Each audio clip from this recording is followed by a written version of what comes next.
வந்து மனித உரிமைகள் பத்தி பார்க்க போறோம்.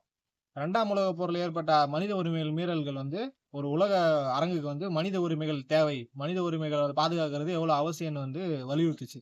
இதனால சான் பிரான்சிஸ்கோ 1945ல சான் பிரான்சிஸ்கோல ஒரு மாநாடு நடக்குது. ஐநா சபை. இதுல வந்து ஐநா சபை உருவாக்கப்படுது. அக்டோபர் 24 அன்னைக்கு ஐநா சபை உருவாக்கப்படுது. அது உருவான அன்னிய தான் ஐநா தினமாக கொண்டாடுறாங்க.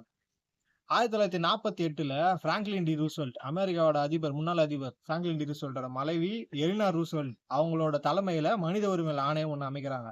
அந்த ஆணையம் பாரிஸ் நகர்ல 1948 டிசம்பர் 10 அன்னைக்கு மனித உரிமை பிரகடனத்தை வெளியிடுறாங்க. இது மூலமா யுஎச்ஆர்சி அதாவது United Nation Human Rights Commission அப்படின்னு ஒரு அமைப்பு வந்து உருவாகுது.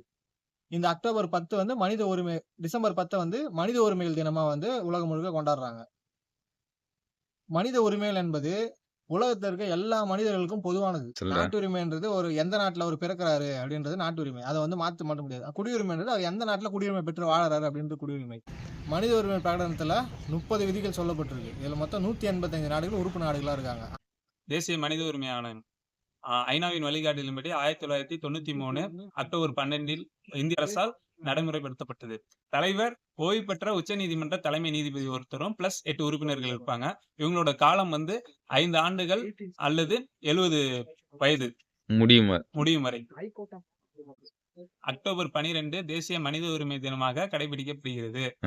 அப்புறம் மனித உரிமை மீறல் வந்து இதை விசாரிக்கும். இது வந்து தண்டனை வழங்காது. சம்பந்தப்பட்ட துறைக்கு வந்து பரிந்துரை செய்யும். மனித உரிமைகள் எல்லாம் அடிப்படை உரிமைகள் அல்ல. ஆனா எல்லா அடிப்படை உரிமைகளும் மனித உரிமைகளாகும்.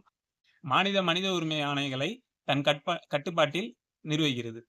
நாட்டில் மாநில மனித உரிமை ஆணையம் 1997 ஏப்ரல் 17ல உருவாக்கப்பட்டது.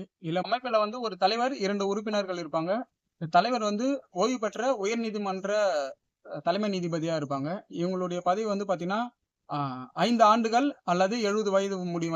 மனித உரிமை மீறலுக்கான வழக்குகளை வந்து பாத்தீங்கன்னா இவங்க தானாக முன் வந்து விசாரிக்க முடியும். மாநில மனித உரிமை ஆணையம் வந்து பாத்தீங்கன்னா தேசிய மனித உரிமை ஆணையத்தின் கீழ தான் வந்து செயல்படுது.